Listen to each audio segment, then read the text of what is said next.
Hello everyone, welcome back to the channel. This is Gio, your favorite Bolt flight attendant, and today I bring you another video about content from all the different countries I have traveled to so far.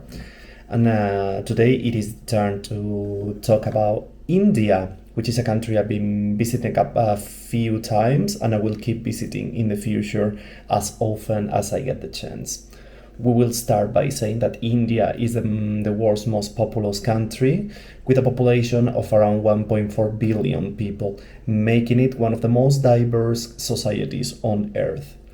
And India hasn't just one linguistic culture. There are hundreds of languages and dialects spoken across the country. The constitution recognizes 22 of them, while Hindi and English are used extensively for national and governmental purposes. India has 6 major religions originating there: Hinduism, Buddhism, Jainism, and Sikhism.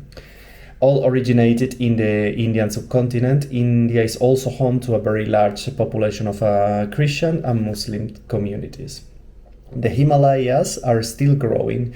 India sits on the Indian tectonic plate, which is still pushing into the Eurasian plate. The collision created and continues to shape the Himalayas. India has one of the world's wettest inhabited place. Mausingeram, sorry if I'm not pronouncing it properly, in Meghalaya receives enormous amounts of rainfall, which annual total averaging around 12 meters in some periods. But India also contains a desert, the Thar Desert, which stretches across northwestern India and into Pakistan. Despite being arid, it supports millions of people and numerous towns and villages. India has an entire floating lake village tradition. On Loktak Lake in Manipur, you will find floating masses of vegetation called pundits. Some communities have traditionally lived and worked around these floating ecosystems. One of the world's largest river island is actually located in India. Mayuli in the Brahmaputra River in the state of Assam, which is actually one of the states I visited a couple of years ago, became famous as one of the world's largest inhabited river islands, although erosion has dramatically reduced its size. India has a living bridge tradition. In Meghalaya, people have trained aerial routes made of rubber fig trees to grow across the rivers and form natural bridges. Some can be several hundred years old. The Taj Mahal changes color depending on the time of the day and also on the atmospheric conditions. India has an enormous collection of ancient cave temples. Places such as Ajanta and Ellora contain temples, monasteries, and sculptures carved directly into the rock, with some of them dating back more than 1500 years. The Kailasa temple was carved out of one enormous piece of rock. At Ellora, one of the places we mentioned before, workers carved the temple downward and outward from the surrounding rock, rather than just assembling it from blocks. And it's one of the great engineer's achievements of ancient India. India gave actually the world the concept of zero, as Indian mathematicians played a crucial role in developing the zero as a number and as a concept, particularly through the work of Brahmagupta in the 7th century. Chess has actually ancient Indian roots. The modern game developed from earlier Indian strategy games, particularly Chaturanga, which dates back roughly 1500 years. This is one that probably people already know. Yoga originated in ancient India, or most of people probably know. Yoga has roots stretching back thousands of years and developed through numerous philosophical and religious traditions on the Indian subcontinent. Actually, when you are filling up your visa application for visiting India, there is a specific type of visa which is thought for people that go to India exclusively to learn yoga. India has a railway station that serves the astonishing number of people. Howard Junction in Kolkata is one of India's busiest and most famous railway stations, while the country's railway network is among the largest in the world.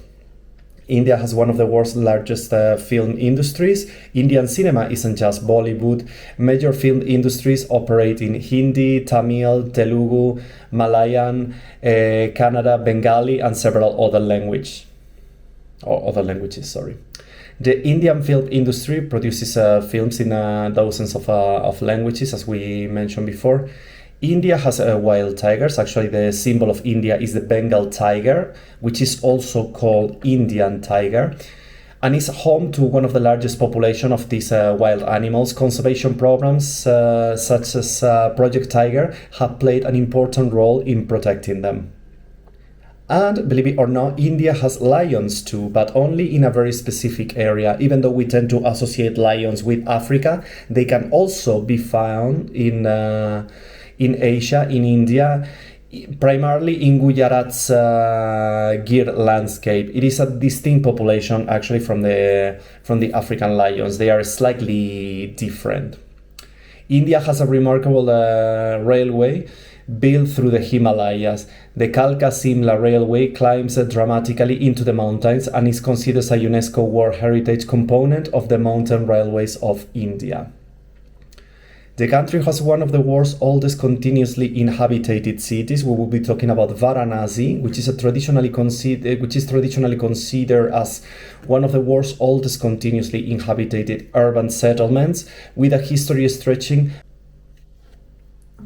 India has an enormous stepwell tradition. Ancient and medieval communities built elaborate stepwells that allow people to descend through multiple levels to reach water. Some look more underground.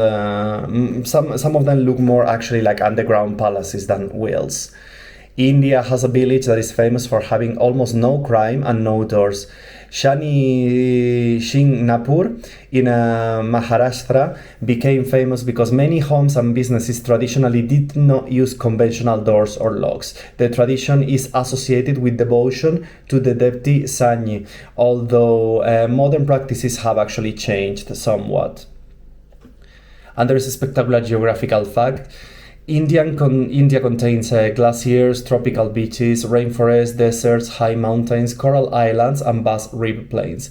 Very few countries have such extraordinary range of environment within one national border.